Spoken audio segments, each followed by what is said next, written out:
What's going on, Shield Brothers and Shield Maidens? This is True for Shields Rest, and today I want to talk about adversary encounter building in Daggerheart. This time, we're going to use mercenaries, so let's get into it.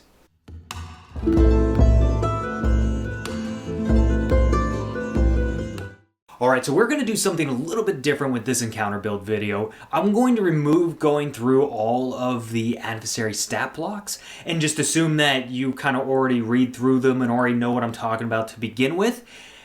However, if you do want me to go over those adversary stat blocks, just let me know. I'm trying something different here, so I just want to see if this is better or worse, so let me know down below. But starting off with the encounter, I want to talk about just mercenaries in general, because I think they can be added to a whole slew of encounters and not just one particular type.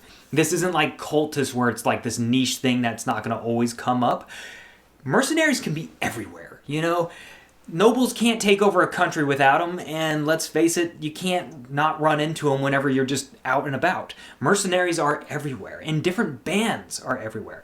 Historically speaking, they are used by a lot of different nobles to bolster their forces, to go through and be able to take out certain situations, depending on what the war calls for. They were used as an entire army, or they were used to augment current forces. So there's a lot of ways in which mercenaries are used, and not just in the seedy, annoying, sort of shady trope way that we see them used. Honestly, I'm not a fan of the way that mercenaries get portrayed more often than not, particularly in medieval fantasy, but I think there's a lot of great ways that this can happen. And I think Game of Thrones does a good job of bringing back mercenaries in a good way, in a way that makes sense with the Golden Company. I think that's a prime example right there, just from a medieval fantasy way, that mercenaries should be used.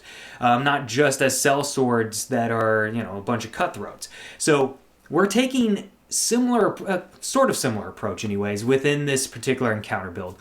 And we want to assume that these mercenaries are being used with other forces, but with this particular encounter build, we're going to be primarily focusing on just the mercenaries themselves, rather than thinking that they're going to be augmenting forces. But just know, if you have guards, you can almost bring in mercenaries to kind of help them out here. Same goes for noble forces.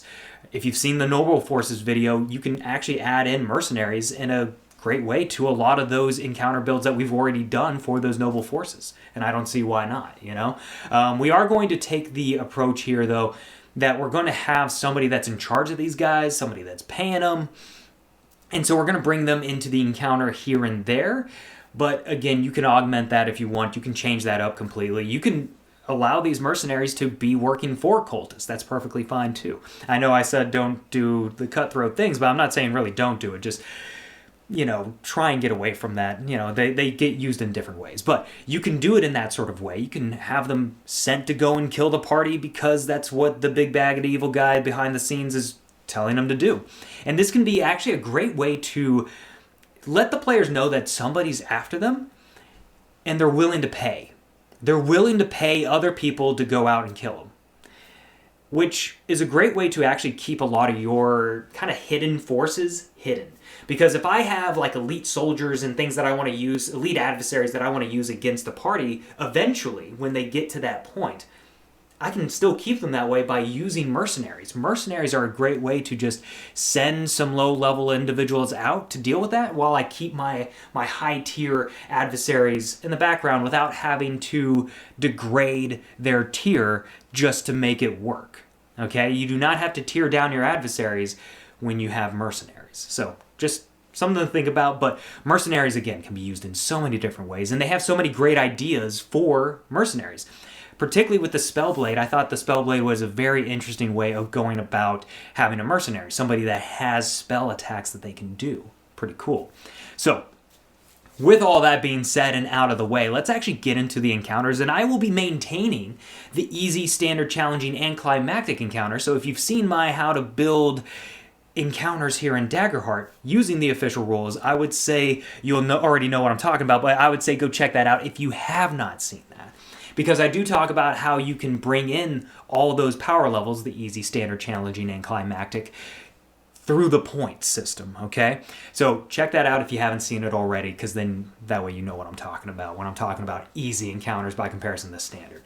Now, before we do get into these builds, we are assuming we have 4 players and therefore 14 points as our standard sort of battle points, and then we'll augment that based off of what an easy, a challenging, and a climactic encounter kind of require. So, for the easy encounter, we want to bring something that allows us to kind of tell the players that these guys are a force to be reckoned with first and foremost. Even though this is an easy encounter, they may not be the easiest to deal with. They do have a lot of capability. But we also want to send the message, quite literally, that somebody's after them. This is a great way to do that. There's also another way that we can do this through that the noble has sent them, their way, or perhaps a merchant of some kind has sent them their way to deal with the party. Maybe they kind of encroached on a particular hunting area, or maybe some form of trade that, well, let's face it, they may not have realized was somebody's territory in particular that they are now messing with, especially if somebody decides to open up shop. That's always a fun one. So, the first encounter build that we have within Easy is going to be one merchant.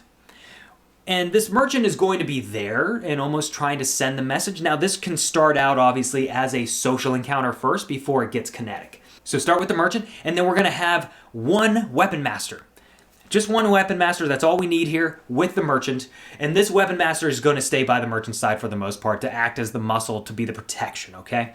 Now, we are going to bring in one Harrier and a group of Sellswords. We are still going to use the minion group idea, especially now that Daggerheart has codified it. We're definitely using that. So, bring in a number of Sellsword minions equal to the party's size. Now, again, you obviously want to do the equation that is talked about for the encounter building based off of the amount of players that you have, okay? So that's the main way you want to go about this. But I think that right there is the entire encounter. One merchant, one Weaponmaster, one Harrier, and one group of Sellswords. Can't go wrong with that. Now, that Harrier will be moving around the battlefield with the Sellswords, but again, this starts out as a social encounter, trying to send the message, don't mess with me or I'll freaking kill you, and then it could get kinetic. Depends on if the party is feeling frisky. So, if that's the case, then have fun with that one. Now, the secondary easy encounter that I have for you is if this is legitimately them sending a message and trying to say, back the hell off, this is a great way to do that with one Spellblade and 3 Harriers.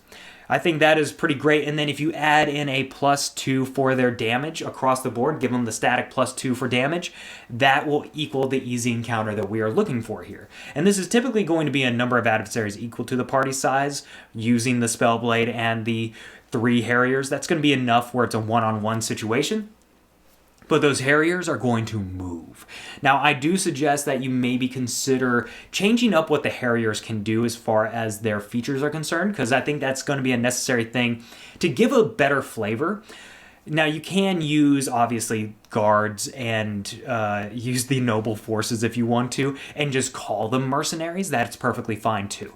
But again, we're going to stick with this idea of what the original mercenary stat blocks were, and go from there. But you can still augment those guys in to give a more standard sort of feeling to your mercenaries, and that's perfectly fine, because not all of them are going to be Harriers, because that's going to just be insane on the battlefield. Now, getting into the standard encounter. The standard encounter, I only got one standard encounter for you, because I think, again, you can choose to use the merchant in this or not.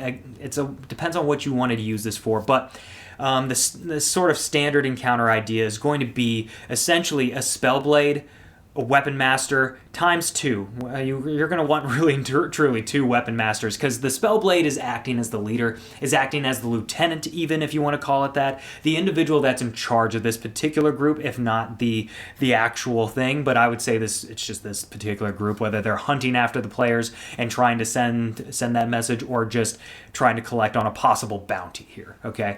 So where they're acting more like bounty hunters rather than mercenaries, but again, they're mercenaries. They can do what they want. So this is a way to go about that. So 1 Spellblade, 2 Weaponmasters, and then we're going to go in for that +2 to the actual damage itself, as well as bringing in Sellswords, bringing in that group of Sellswords, okay?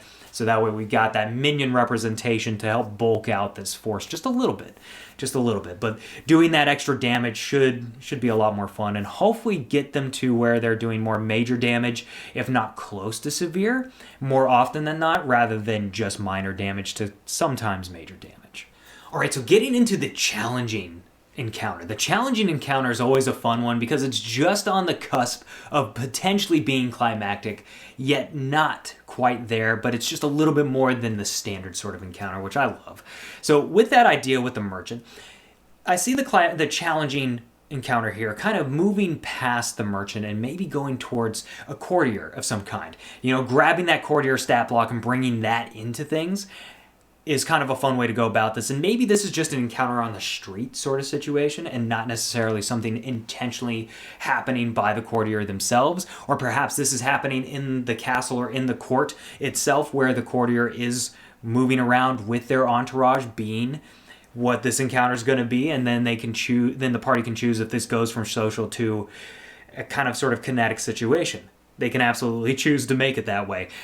But I wouldn't say that's the intent for the encounter itself, but it, of course, has that possibility. So 1 courtier, 2 weapon masters, 3 harriers, and then 1 sellsword. 1 sellsword group. That is going to give you your challenging encounter for 4 players, okay? It's just enough to be, well, challenging. It's definitely challenging, I would say. And that courtier isn't really going to add a whole lot, but it's enough to not be nothing, okay? The way I would use this is the courtier is being flanked by the 2 weapon masters, and then the weapon masters, when this thing does get kinetic, the moment it happens, they move the courtier out of the way and they step forward to deal with the party.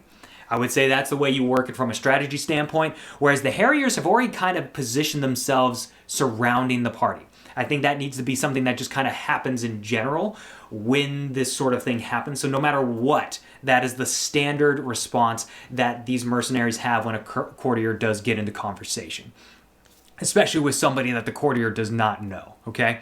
Now the sellswords may, depending on how you want to kind of work this strategy, they may be behind the courtier and acting as rear guard with the weapon masters, or they may be the ones that actually go around while the harriers stay behind. It kind of depends on how you want to work it. But maybe the sellswords kind of go with the harriers and then create that kind of like wall of force almost. So again, a lot of ways you can go about that, but that's challenging encounter number 1. Challenging encounter number 2 is going to be 1 Spellblade with 4 harriers, and then we're going to bring in 5 groups of sellswords.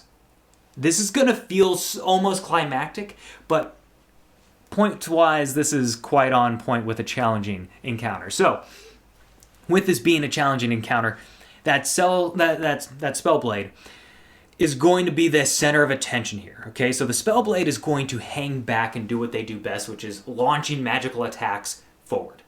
The harriers are going to move with their minion groups, okay? So the minion groups are almost going to be led and attached to those harriers as they move in and rush in to attack.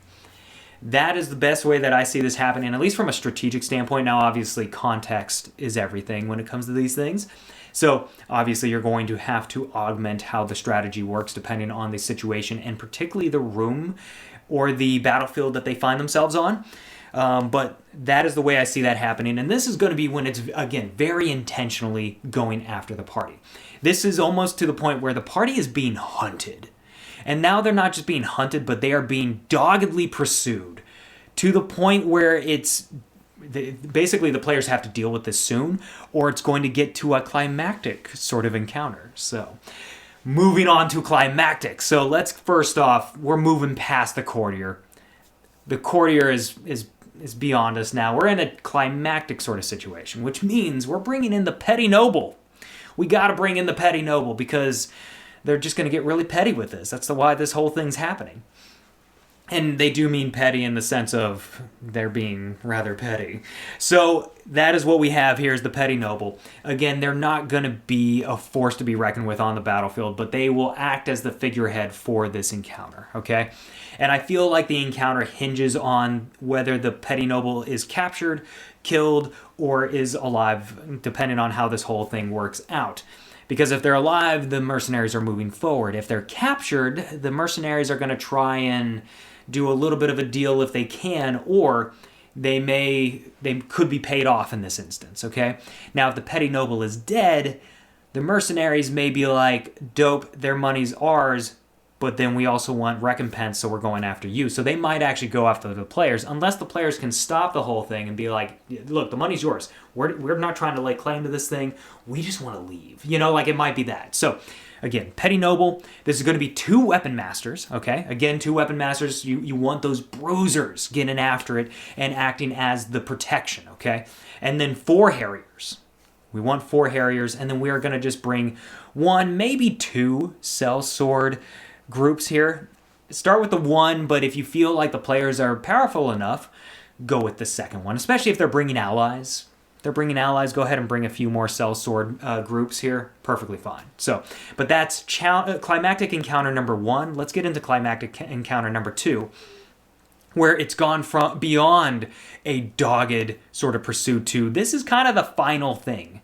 And this isn't just a normal Spellblade. I would say even tier up this Spellblade to be a little bit more, or give them a different feature list so that way they feel different, okay? Again, with these sorts of encounters and when you're planning these campaigns, especially these series of encounters, you kind of want to switch a few things up, make it a little bit more damaging, or maybe just change the flavoring of it, even though the feature's still the same. I think that's perfectly fine to keep the feature the same, but let's just change a little bit of the flavoring so it's not the same sort of damage explanation and the same sort of like, this is a fireball, you know, like we're moving past some of the things that they currently have. So that way it feels a little bit different. So 1 Spellblade. We're going to do 1 Spellblade. We're going to do 5 Harriers here. And then we're going to get into 5 groups of Sellswords. This is going to give you about 20 Sellswords to work with. You can throw another group on top if you want to. You can add in a Weaponmaster or 2 if you want to, but depends on what the whole thing calls for. But I think this is an insane amount of minions and just adversaries in general to bring, and it's just so much fun. Now, of course, this is just us using the mercenary stat blocks that we have at our disposal. But that does not mean that you have to bring all of this. You could bring and could say that some of these other adversary stat blocks are also adversaries. Are also mercenaries. That is perfectly fine to say. That is no problem at all because mercenaries can be anybody. You could have your Knight of the Realm as a mercenary, especially as you're getting into tier 2. Bring them in. You know, if you want to stick with the tier 1 idea, go ahead and bring in a Cave Ogre. What's wrong with a Cave Ogre being in this fantasy band of mercenaries? You know, like, why not? Maybe they've got animal pets of some kind, dire wolves. Maybe they have the hellhounds. Who knows what they have in their arsenal, but maybe they bring those with them. Anything can be considered a mercenary, really and truly, if you want it to. Just bring the flavor that goes with it, and bam, they're a mercenary. You know, just those Jagged Knife Bandits aren't Jagged Knife Bandits, they're mercenary bandits. You know, like you can have a bit of fun with that. That's perfectly fine.